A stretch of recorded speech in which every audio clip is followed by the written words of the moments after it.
Salut à tous! On veut vous proposer un nouveau concept. Oui, ça fait un petit moment avec Baptiste qu'on réfléchit à un nouveau concept et on s'est arrêté sur l'impression 3D. Ça fait très longtemps qu'on voulait faire des vidéos là-dessus. Et là, on va pas juste démarrer l'impression et vous dire bon bah voilà, on a cette imprimante, elle est cool. Non, non, on va vraiment essayer d'imprimer des objets du quotidien tels que des charnières, des équerres, des poignées de porte et on va voir si c'est fiable ou pas, si c'est facile à imprimer et si du coup la solidité permet un usage au quotidien. Ce qui est important aussi de savoir, c'est que là, aujourd'hui, on le poste pour que vous puissiez voir ce que ça donne. Dites-nous dans les commentaires si cette vidéo vous a plu parce qu'on n'est pas sûr de la poster tout le temps. Donc si on essaie de faire une vidéo le dimanche matin, bah, c'est important que ça vous plaise et que vous ayez envie de la voir. Il y a un petit sondage ici aussi. Exactement.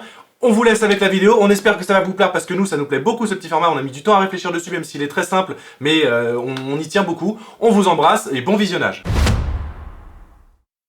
Salut à tous. Bon alors ça fait un moment avec Bat qu'on voulait lancer un concept de vidéo sur l'impression 3D. Nous personnellement ça fait très longtemps qu'on l'utilise déjà, mais comme vous avez pu le voir sur la chaîne, on a reçu il n'y a pas si longtemps que ça une Dagoman Eva.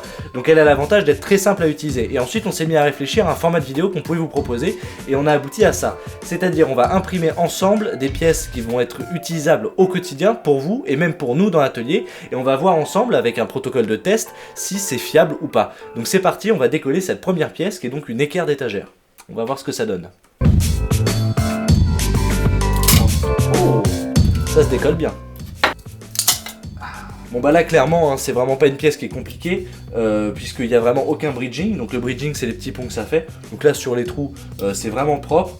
Bon il y a toujours le contour à enlever. On va voir ce que ça donne. On va la fixer au mur. Je vais me mettre dessus et on va voir si ça tient et si c'est vraiment fiable. C'est parti.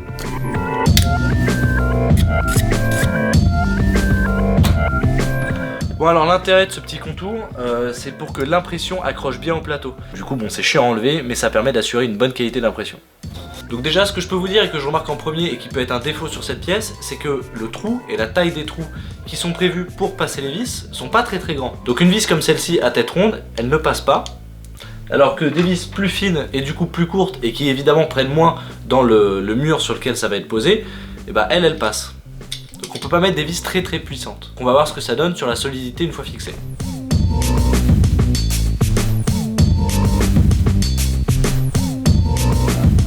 Déjà ça tient très bien, il y a vraiment, c'est solide, il y a une flexibilité, mais elle est vraiment bien gérée par la pièce, c'est-à-dire que la conception elle est ingénieuse. Ce système un petit peu d'enchevêtrement de plastique, ça permet de prendre une flexibilité, d'éviter la casse, et du coup bah ouais, on va mettre une planche, on va voir ce que ça donne. Bon du coup clairement il y a tout mon poids. Je me retiens juste pour éviter de tomber. Non mais ça tient quoi. Après ce qu'on peut peut-être essayer de faire c'est pousser vraiment ces équerres dans l'extrême.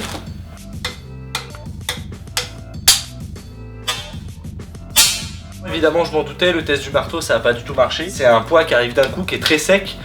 Et en plus ça tenait que sur une seule équerre. C'est à dire que quand j'ai tenu debout tout à l'heure, évidemment je reposais sur les deux équerres et je me suis posé délicatement dessus. Là j'ai tapé comme un bourrin et ça a pété. Et en soi c'est pas vraiment le système d'enchevêtrement de l'équerre qui est plutôt bien pensé, puisqu'on garde une flexibilité une fois cassée. Donc ce qui est plutôt rassurant, si d'un coup l'équerre venait à péter, bah évidemment ça tomberait pas d'un coup, hein, ça se mettrait à pencher et ensuite à casser. C'est tout simplement au niveau de la tâche du mur que bon là évidemment bah, le plastique était pas très solide et ça s'est arraché. Bon, bah, j'espère sincèrement que ce format de vidéo vous a plu. Pour moi c'est convaincant en tout cas parce que j'ai pu tester ces équerres, ça faisait longtemps que je voulais le faire et je sais que je vais pouvoir les utiliser parce qu'elles sont solides, ça marche, c'est approved by LFP. Du coup pour la semaine prochaine normalement vous devriez voir Bat, alors on a plein d'idées en tête. Bon n'hésitez pas à mettre vos idées en commentaire, à liker, à partager. Merci beaucoup, soyez tous bienveillants les uns envers les autres, on vous aime, ciao.